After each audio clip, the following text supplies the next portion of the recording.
Hi, thanks for joining me. So today I would like to do what I think is an exciting video.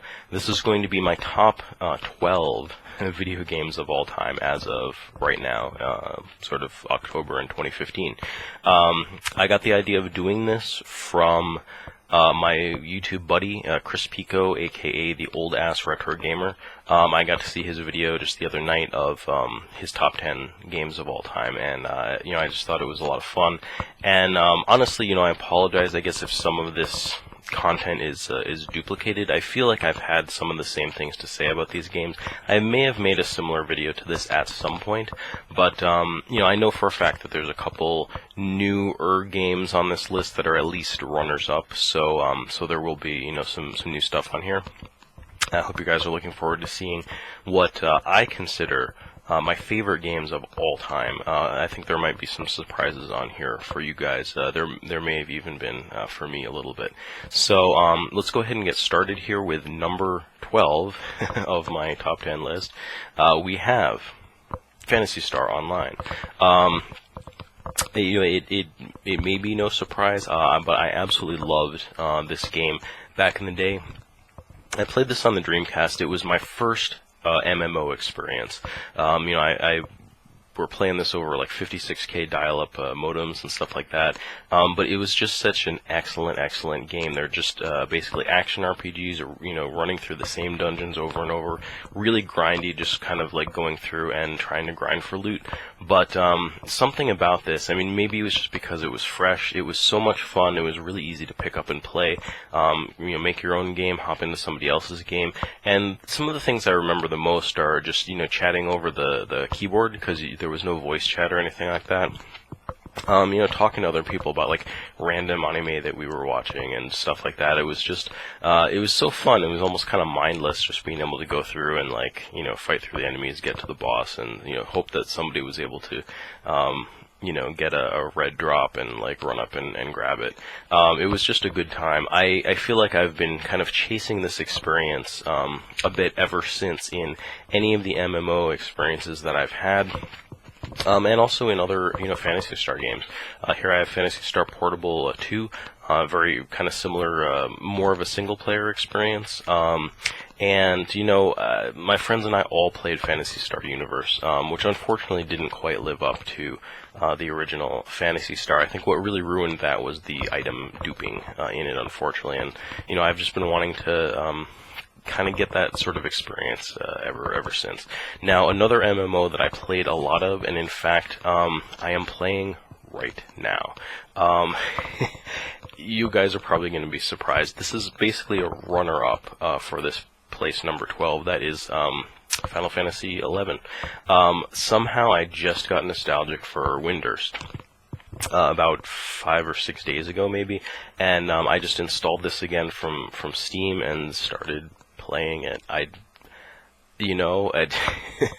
don't have any excuses. I'm playing Final Fantasy XI again. Interestingly enough, the game is coming to an end in terms of the content and story. So I guess there is a story conclusion that's actually coming up in November of this year. So maybe it's kind of fitting. I have a feeling maybe more people are going to be hopping in to kind of finish up that experience. But definitely Phantasy Star Online, I think, takes the cake in that place as my favorite MMO experience so far. So that comes in at number 12. Number 11, we have Soulcalibur, again on the Dreamcast here. Now, I was actually wondering, if I was going to have a lot of Dreamcast games on here, but of course I do, because the Dreamcast is great. Soulcalibur, man, just the memories of playing this with my friends. It's a 3D fighting game. One of the things I love about these is, as opposed to the 2D fighters like Street Fighter and stuff like that, some of it just seems like less about learning movesets and performing like quarter rolls and half rolls and stuff like that. It's more about kind of employing general strategies that you can use across multiple characters. One of the things that's great, I think, about this series in particular is the weapon combat.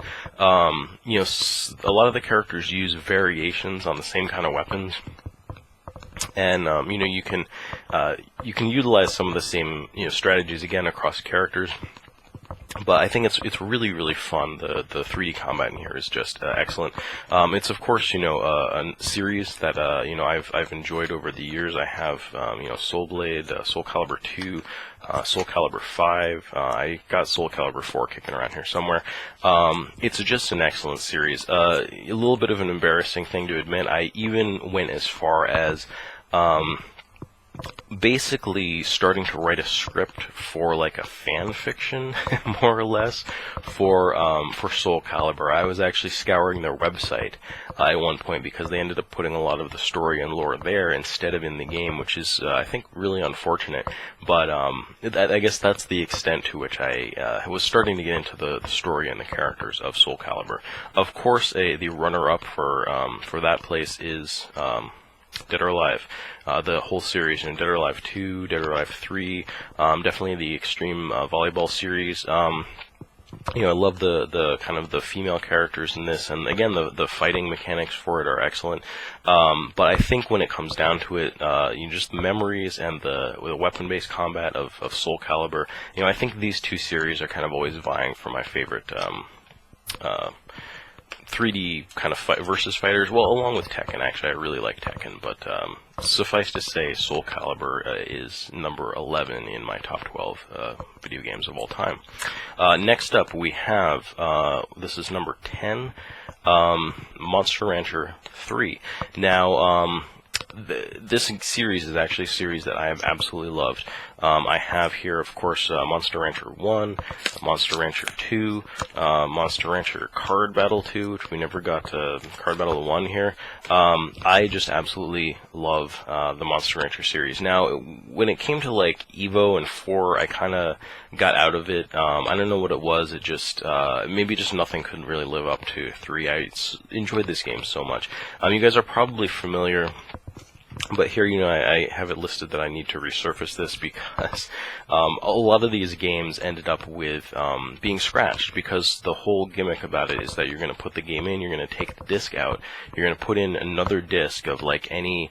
With the PS2, you could do a PS1 game, an audio CD, another PS2 game, and it's going to read the track information off of that, and then use that as parameters to auto-generate some monster for you to like summon from your disc. So, a little gimmicky like that, but it's fun. It's a really interesting, thing, and I just had so much fun raising up these monsters. You can train them, you give them a whole schedule. And, you're going to give them, like, days off so they can rest, or you're going to train them to, like, raise up certain stats, and then you fight them in these arenas. And, I just had so much fun with this, going through all of the arena battles and just clearing that out. I drew, like, fan art of this game and stuff like that. Just, so many good memories of this. And another, criteria that I used for making my top 12 list here is that, I wanted to pick games that I could see myself going back and playing again. So that's one of the reasons, I definitely, I could see myself getting sucked back into Monster Rancher 3 again. Runner-up for this place is Pokemon Snap. You guys may know, if you've watched my other videos, that I have a severe soft spot for Pokemon Snap and just the Pokemon series in general. I haven't really played the like handheld games really, but I love the anime and some of the spin-off games here, and Pokemon Snap is definitely my favorite. Just, I love taking the photos and having Professor Oak rate them, and it's a super cool game, but definitely it loses out to Monster Rancher 3 as one of my favorite games of all time. Next up in the, what are we up to, number 9 place here, is Gunbird 2. Another Dreamcast game. So this is basically the shmup that kind of got me into shmups, to a certain extent. I mean, I certainly played things back in the day like 1942 and Life Force and that sort of stuff, some things in the arcade. But Gunbird 2, I think it just has such great personality. It's not strictly like some warplane thing or weird sci-fi stuff. You've got these characters here. You play as like a girl on a broom or like some guy on a magic carpet. And, it's a little goofier like that. It has a little more personality. The people that you're fighting against have this real kind of Team Rocket sort of feeling to them, and it's just it's a lot of fun. Also, the gameplay is just excellent. This is developed by Psycho, and they're essentially, I would say, my favorite developer of shoot 'em ups. So it's gotten me into like their other collections, games here, and just. I don't think that it really gets much better than that. I am really fond of also the Raiden series, and things like Cheyenne and Cheyenne Explosion here that I talk about a lot. These ones are runners-up for this place, but I think in the end I have to pick Gunbird 2 just because it kind of originated my love for these other games, and I've beaten it multiple times, and I can definitely go back and play it anytime. So that makes my number 9 spot. Next up, we have for number 8. Might and Magic. This is technically Might and Magic 2, Gates to Another World, but it was the first one on the Genesis. This is the one that I played back in the day, and some of this is nostalgia, but this game was so much fun for me, and I would love to go back and start playing this again. It's just it's like a huge open world dungeon crawler. It's a first-person dungeon crawler, but you have the whole world is open to you, and then you do go into dungeons, and it's just amazing. You've got these big towns to explore, a whole world to go through, and I got sucked into this game so much. This is really these kinds of games are the precursors to the current day like Elder Scrolls games and stuff like that. This is basically my runner-up for this spot is the Elder Scrolls Skyrim. I'm a huge Elder Scrolls fan. Ever since Morrowind and Oblivion, I just think these games are great. But I think Might and Magic really has to win out in this category. I definitely played old games back in the day, like Bard's Tale and things like that, but I feel like this just took it up such a notch, and it was kind of the first one of these games that I got really into and like played all the way to the end, and just sunk countless hours into. Such a cool dungeon crawl experience. I've talked about it before. It becomes my number 8 spot in my top 12 games of all time. Next up, we have Metal Gear Solid. Now, this one was a tough choice, and you'll see when I show you the runners-up here. But, gosh, Metal Gear Solid, this is still something that I have a certain amount of shame about, because I still haven't played 2 and 3 and 4 and 5 that just came out. A lot of the spin-offs and stuff like that, but I pretty much have all of them. I don't have the 5th one. The reason why I have them all is because I loved this game so much. I played the living heck out of this. This is when I first got a PlayStation 2. I wasn't one of the early adopters. I didn't have a PlayStation 2 when Final Fantasy VII came out I played PlayStation 1. When Final Fantasy VII came out or anything like that, I ended up getting the DualShock version when they had the DualShock controller, and this was the first game that I got for it, and I was not disappointed. I love just the little weird attention to detail that you have in this game. I may have told this before, but I remember distinctly when I was playing, for instance, against Sniper Wolf. I'm pretty sure that after you defeat her, you still kind of have to make your way through the courtyard, which is kind of a tense moment anyway, because you're not really sure what's going to go on. But I played this game enough that I just got to the point where sometimes I just wanted to be like, well, what happens if I don't do what I'm supposed to do? I just got to the point where I was kind of messing around in the game. And I remember I ended up, I started shooting these rats that you could see around, and all of a sudden on my codec,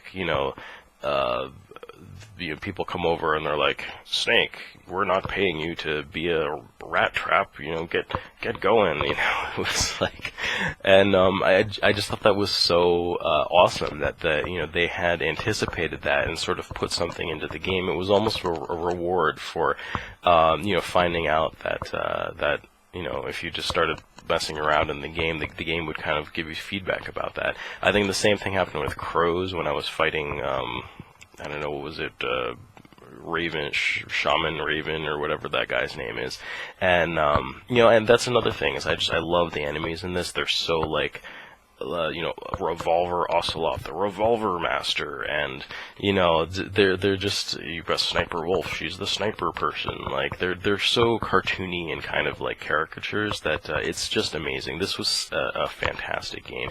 It did so many innovative things. It was so cinematic. This is kind of, I would say, easily my number 7 spot, but it was up against some tough competition. Runners up in this case, actually, I'm going to put Metal Gear VR missions. I don't think that this would have ever won out over Metal Gear Solid, but I also enjoyed this a whole lot, and I think it's just a really interesting, almost an add-on for Metal Gear. But runner-up in this category was actually Shenmue. Shenmue, you guys know I love this game. I have the regular edition, the special edition. I've got the second game. I have a standalone VCD copy of Shenmue the movie, which is also included in here. I definitely love the Shenmue series, and with the recent Kickstarter, I actually kickstarted, not to brag or anything, but just because I love it so much, $300 towards the the Kickstarter, because I really want to see that series continue. But I think it loses out to Metal Gear Solid just because, I don't see myself going back. I mean, I could see myself going back and playing Shenmue, but I feel like just the gameplay in Metal Gear Solid, somehow just going back and playing that again, that's the one that I think, there's something very special about that game. It's a really hard decision, honestly, and it's entirely possible, if you asked me again sometime, Shenmue would win out above that. Like I said, this is probably the hardest sort of runner-up and winner that I had to decide this time. Another runner-up in this category, though, would be Yakuza 4. Excellent game that I was just introduced to recently. The Yakuza series isn't one that I have a lot of games in yet, but just all excellent, amazing games. But Metal Gear Solid is my pick for number 7 of my favorite games of all time. Next up, and I think this one will be a little bit interesting, Rhapsody. This is one of those games that I played and enjoyed back in the day. It's such a fun game, full of personality. It's an RPG published by Atlas here, but this was developed by Nipponichi. And this is pretty much my first exposure to Nipponichi, and this sets the stage for their entire catalog going forward. This really establishes kind of like the tone. It's called here a musical adventure, and the music in this is excellent. You've got all of these musical numbers. In this one, they actually localized them, so they're sung in English. I forget if you can get the Japanese versions of them in this. I don't think you can, but it's kind of okay because they did a pretty good job. And this game has just grown on me more and more over the years, and I absolutely love it. Like I said, it's full of charm and character, and like I said, this basically started off a whole series. You've got this here, Little Princess. This is like the Marl Kingdom Puppet Princess 2, the Japanese version here. We unfortunately never got that here. You've got this one here, Angel Present, a Marl Kingdom story from Nipponichi. This one here I've talked about before. This is Marl Day Jigsaw, Marl Jong. It's it really launched Nipponichi as a company.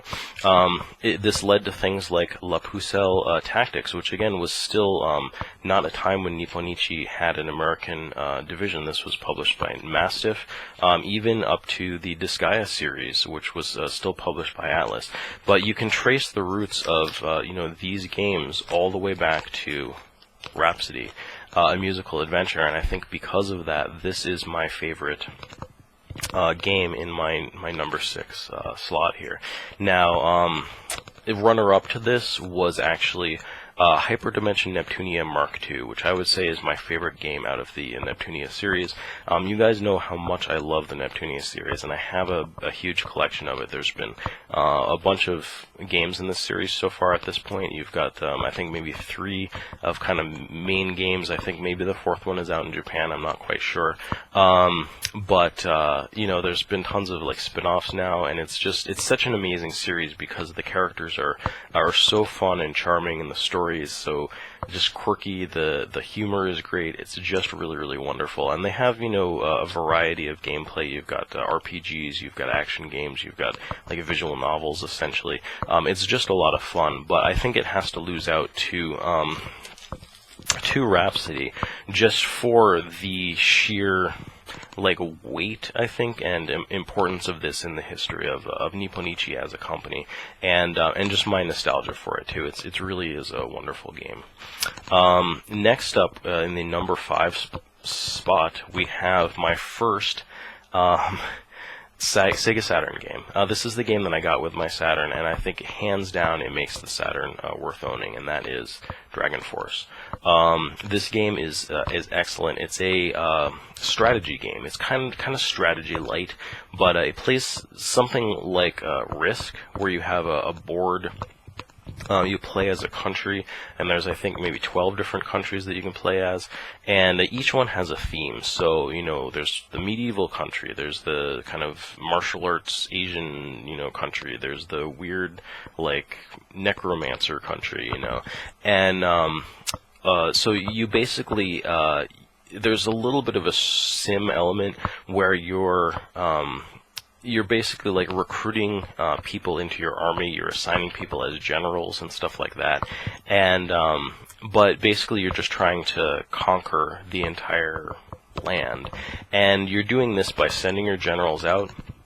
Each general has a certain number of troops, and whenever they recruit troops, they can recruit them from towns. They're going to get troops of the type that they have. So, you know, somebody's going to be recruiting just undead zombie troops. You know, there's a lot of cool, like, sort of fantasy trope enemies, you know, or troop types. You've got like harpies and dragons, and, you know, just all kinds of stuff like that. You also have more traditional stuff like cavalry, or you know, just like martial artists and all kinds of stuff. It's very, very cool. So when you engage in battle, you're actually going to have it's sort of general versus general, and then all of the troops that they have in their group at the time are going to be in front of them, and you just choose a formation for your troops. They all go forward.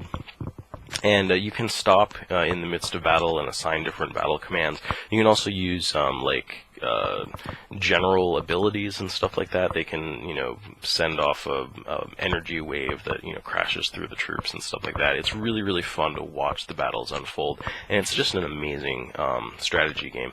This is one of those games I could definitely go back to and play. And you know, Chris was telling some stories of skipping work to play games.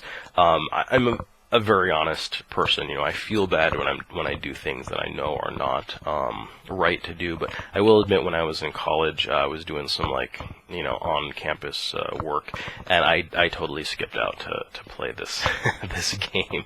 I went into work. They were just giving me busy work. They're like, go clean some monitors over in this building. I'm like, okay. So I just went back to my dorm and played this game for an hour or two and came back. I'm like, okay, I'm all done with that. You know? It's just kind of a funny story of how addictive this game was. It is a series. I do have the second one. I haven't really played this much. There is a fan translation of this, which is really cool. Runners-up for this is the Queen's Blade series of strategy RPGs on the PSP. If you guys have followed me, you know, since the beginning, or if you just go back and look at some of my very earliest videos, I did a lot of videos about this Queen's Blade game. It's just very, very fun. You know, I did a whole bunch of like tips and strategies, and just like kind of a, you know, playthrough of some of the battles and stuff like that. I really, really love this game. There's, you know, more in the series. I've got this is Queen's Gate, Spiral Chaos. It's inspired me to get other games like the oh, what is it called? The Superhero and Chronicles game and stuff like that. Just very, very cool games. Another runner-up for this one, though, is Natural Doctrine. I haven't managed to make my review of this yet, but I really love this game. Hopefully I will have a review. I did write down enough stuff so I remember what I wanted to say.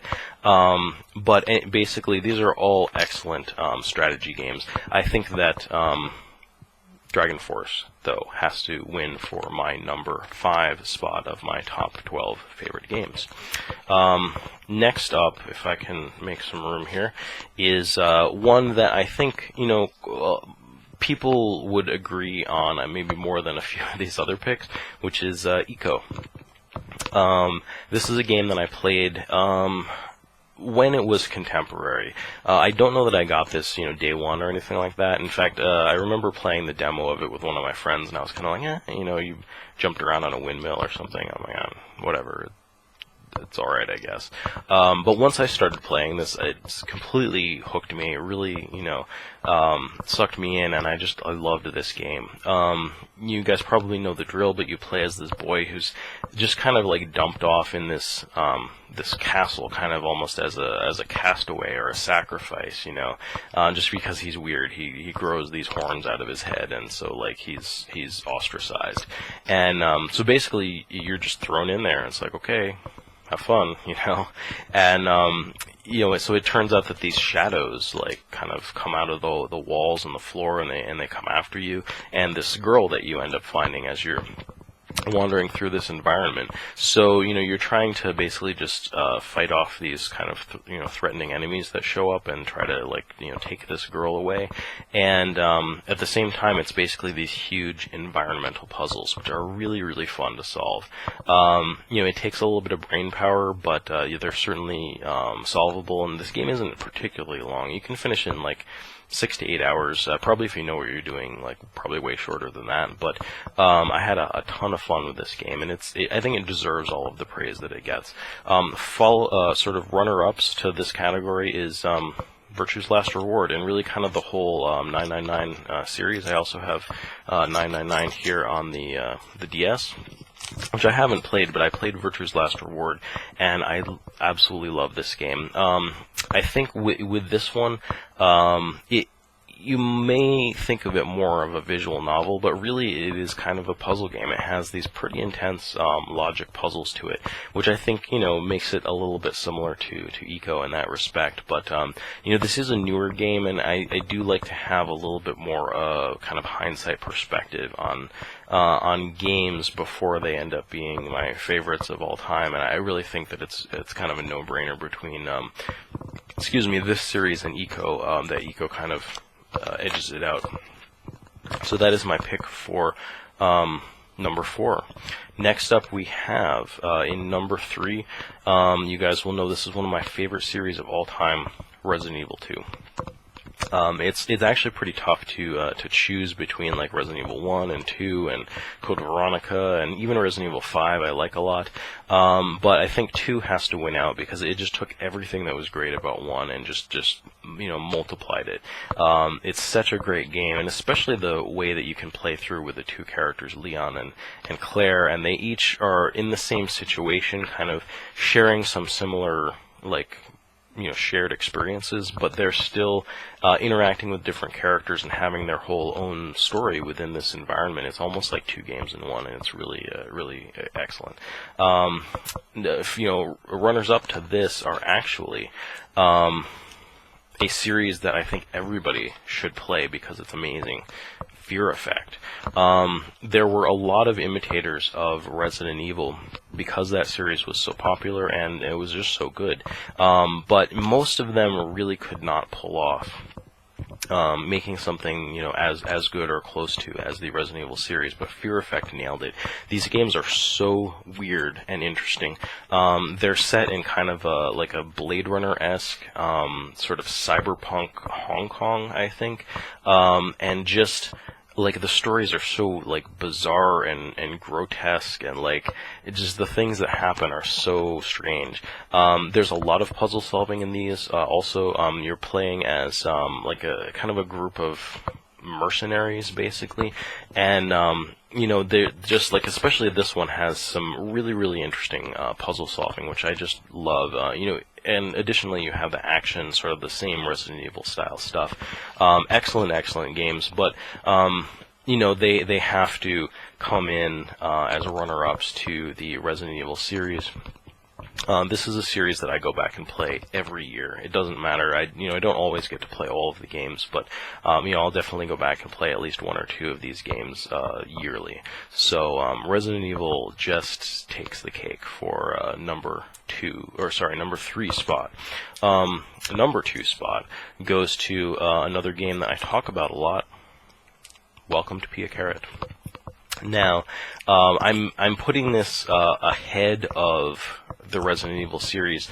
I guess even though I don't always go back to this and play it as much as I do Resident Evil, the Resident Evil series, and I guess the same thing will hold for the number 1 spot. This is a game that introduced me to a whole genre of games that I think is finally becoming a little bit popular, a little bit validated here in 2015, but really wasn't as much 20 years ago. When I was introduced to this game, it's essentially a romantic adventure game, is what I call these, and just in terms the same way that a normal adventure game is, basically where you're just guiding a character through maybe dialogue choices or collecting items or something like that to uncover a mystery or just kind of vanquish some ultimate foe or something like that. In this, basically, you're just trying to, get a date or just navigate a more pedestrian experience, which is working in your father's restaurant. What's really cool about these games is just that, I guess kind of like the Twilight series or, just romance novels or something, they just kind of talk about human relationships and I guess the goal is really just finding love, and it's unusual, I think, for just our whole culture to think of this as a genre for a game, or certainly even a genre for stories for men. I think that it's really an unusual idea for us. But like I said, people are kind of coming around to it, and this is also one of the games, the first games that I played in Japanese. And in some ways, it inspired me to learn Japanese, something that I've been able to use for over a decade to translate games. I actually translated this game in particular, the whole script for it, which is available as a translation patch. It just had a huge impact on me. Take that however you will. But it's really a wonderful game. I think everybody that's played it has basically, a lot of people really expect some kind of shallow, just stupid, I don't know what, experience out of this. And it seems like the overwhelming impression that people get is oh, this is actually way, just kind of deeper and more compelling and more interesting than they thought. So it's the kind of thing that I think really deserves a chance, and it easily comes in my number 2 spot of favorite games of all time. Runner-up to this is a much more recent game, Criminal Girls Invitation. You guys, I'm sure, remember how much I enjoyed this game and got Game of the Year whenever it was that this Japanese edition came out. Also a game I played in Japanese and really enjoyed. I have the crazy special edition that comes with panties and soundtrack CDs and all kinds of crazy stuff. But this is going to be a runner-up to Welcome to Pia Carrot. I have a big Welcome to Pia Carrot collection, sort of, which I may show off to you guys at some point. But anyway, that is definitely, my number 2 spot for my favorite games of all time. Number 1 spot here is going to Dead Rising. Now, this is not a game, when it was, first coming out, that I would have ever expected to be my favorite game of all time. Now, when it was first coming out, one of the big things was, oh, you can use anything as a weapon. He's holding like a TV here, fighting against zombies.